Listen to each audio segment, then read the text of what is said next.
Welcome to stage 1 of level 1 of Dragon Tao Kung Fu Online. The first thing we're going to look at is the Wing Chun stance. Now the stance is the most important and fundamental aspect to getting really good internal Chu Shung Tin Wing Chun.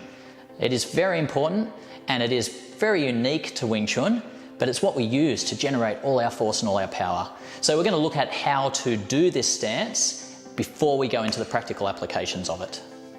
The stance is what gives us powerful strikes and allows our strikes and our blocks and our structure to be completely unbreakable. All right, let's have a look at this following sequence. Watching my back, how straight it stays. Giving power to the kick, the punch and the elbow, and to finish off, the double palm strike. Okay, one more time, full speed. Now the stance, what it does is it allows you to align your body through your spine. Okay, you can relax your whole body while you're raising up and aligning your spine. We'll go into a lot more detail about this later on, but this is very important. This is one of the main things you're getting from the stance. So we're thinking up through our spine, aligning our body, and we're creating one unit.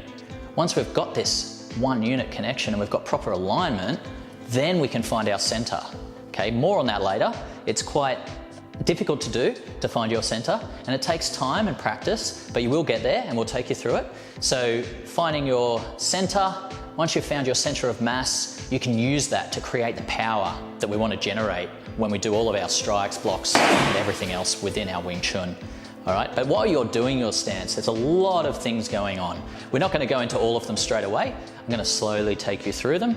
You'll build on it, you'll learn new things and so forth as you go through the stages and the levels. But at first, just think of your stance as a nice form of standing meditation. So that way you can get your mind connection into your joints, into your body, into your spine, and start to create that connection, that mind-body connection that we really want. That's so important in our internal Wing Chun. So one example of this is the Wing Chun punch. All right, this is a good example of getting your entire body mass behind that strike. So when we're doing our Wing Chun punch, we don't want to just use the arm. If you're just using the arm and you're punching with just the arm, okay, then you're going to have to rely on other aspects to try and generate power. And this is all brute force and so forth. I mean, we have body mechanics we can use and all this, but with Wing Chun, because we're going to be so quick and fast, all right, one of the big things about Wing Chun is being fast, so the opponent doesn't have a chance to react or do anything about it, okay? And because you're being short and fast with strikes, all right, short, fast strike, we need to learn how to get maximum power in that strike. And this is where the body's important. So just the arm is not enough, okay? If I can get my entire mass behind it, me, for example, about 75 kilos. If I can get 75 kilos, boom, behind that strike, it's going to be a lot more powerful than if I'm just using a 4 kilogram arm. So that when you do short, fast strikes, they're all going to be pretty devastating. That's what we want. So let's go through putting on a good stance. Okay, you can talk about it, but you need to learn how to do it. So what we're going to start off with is looking at how we measure out the stance. Now, a lot of people think measuring out the stance is just measuring out your feet. But this is not the case, okay? There's a lot more to it than just measuring out your feet. We're not going to go fully into that right now because we just want to get you started. So first things, with your back straight, bringing your hands up the line of your body, then we slowly bend the knees, go out with the toes and out with the heels. Okay, now we're going to look at it again in very slow motion. So see the hands, keep pointing down, they follow the line of the body up until about solar plexus height. Then just soften the knees to bend the knees. Toes go out evenly, and then your heels go out. You keep your back straight the whole time. Okay, we're just going to watch it one more time. This is actually how you would start the forms. When you're practicing the stance yourself separately, you can just keep your arms down. You don't have to bring them up like this, but it's good to practice also bringing them up because they are going into kind of a passively active state, ready to perform your form. Now, if we're going to use this in a practical sense, of course, just having the stance on is not enough. We need to have our arms in the correct position, which is what we call the guard.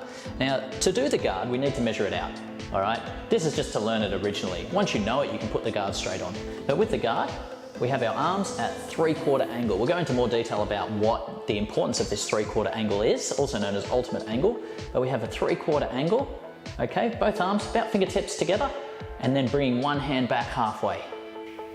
So if I close my hand, I'm creating a fist, which is a punch, and it's already aimed at the opponent. Okay, I'm not up like this where I have to turn my hand down to be able to punch, or I'm going to punch like that, which is not correct. All right, so aiming to your target. When we aim at the target, we're aiming at the center line. Okay, another thing we'll go into more detail on later, but think of the center line as a connection from your center or your spine to your opponent's. Hands along that center line, aiming towards the target. Okay, then we can easily from there, you're nice and fast, you can move quick, you can block and strike, everything will just come out. Now let's look at some of the more important aspects of the stance. Okay, one of the first things that you'll notice is our toes are pointing in. All right, why do we point our toes in? Yeah, you might ask that question, it looks a bit funny at first, but don't worry, it's actually got a lot of important reasons. Two of the main important ones are, firstly, if your toes are pointing in, you're creating a solid structure. Okay, I've got triangles here. I've got triangles this way. All right, I've got triangles here pointing inwards. Okay, so this is it. You're creating a structure, a solid structure. For a front stance like this, that's important, so you're not going to fall over. If we have our toes out, you instantly feel that you're a bit wobbly, you haven't got that same structure. So pointing your toes in helps to bring that structure in and make it a lot more solid so you can use it a lot better. Then there's another important aspect for internal Wing Chun. This is one of the things that we want to really focus on. It's called Hung, which means intent or aim. So if I draw two lines from my feet, where they intersect is where the opponent's center is, okay? I also then aim my knees, my hips, my shoulders, all right, my guard, my vision. Basically every atom in my body, every part of my body is from the top of the head to the bottom of the feet, to the tips of the toes, to the tips of the fingers. Everything is aiming towards that same point. So we're all converging on that same point. And that way I'm sending my mass, boom, into that same point, okay? And later on you realize it doesn't actually matter which direction your arm's going, your thought and your hung or your intent is still going towards their center. But more on that later, we're not going to go into that right now. Another very important aspect, and I did touch on this earlier, is the spine, okay? We want to think up through the spine. To start with, just think nice and straight spine, okay? And then you can start to think of your spine raising up. At a higher level, we start to use Tai Gong, we start to raise the spine or Sing, and through the spine up to the Nim Tao, and adding a lot of extra things, opening the spine, all these other things. At the moment, nice and straight spine, this is what we want. Then, once we've got that raising of the spine, or actually eventually you'll do it at the same time, there won't be any disconnect between the two, but just for now, once you've got that raising up of the spine, then let all your muscles, tendons, everything, the rest of your body, just relax and drop. Okay, so you're just releasing and dropping. It's kind of like your spine or your skeleton is a coat rack, and the muscles and tendons are a coat hanging on that coat rack. They're just hanging there. They're being supported by your muscles. This will teach us the level of relaxation that we want to achieve. It's very hard to relax. You'll find at first you'll think you're relaxed, and then you realize you're not, and then you'll find it hard to relax. This is all part of the process. Just relax as much as you can. All right. At first, just release and let everything hang. When we're practicing our stance, we also just let our arms hang at our sides. Think of it like a rope hanging, all right? This helps you to just learn to relax and release it. Eventually, you'll start to fill up your joints and allow your arms and joints to expand, as well as the rest of the body. But at first, you've got to learn to release. So just let go, let everything go. Feng Sung was the word that Sigung loved to use, all right? Everyone that trained with Sigung noticed how he always said Feng Sung. You had to really think about it, but Feng Sung means just let go, just relax, let go, let everything go, let it all go. So that's what you want to do, all right? Feng Sung, release, let go, chill out, however you want to translate it, but just releasing and relaxing. And now that we're relaxing, we also need to think about the legs. Okay, you'll be able to tell the legs are harder to relax than the arms. The arms are good, they're hanging, they're just releasing, they're just dangling, it's nice and easy to relax them, but we've got to hold weight on our legs. All right, to start off with, it'll take a lot to learn to relax your legs. Just take your time, do your best, it'll come. But at first, what you want to think of is finding the center of your feet. This really helps. So instead of having your weight on your toes, which is going to make your calves tense up, we don't want that. Or if you're on your heels, you'll tense up your quads. Bad, all right?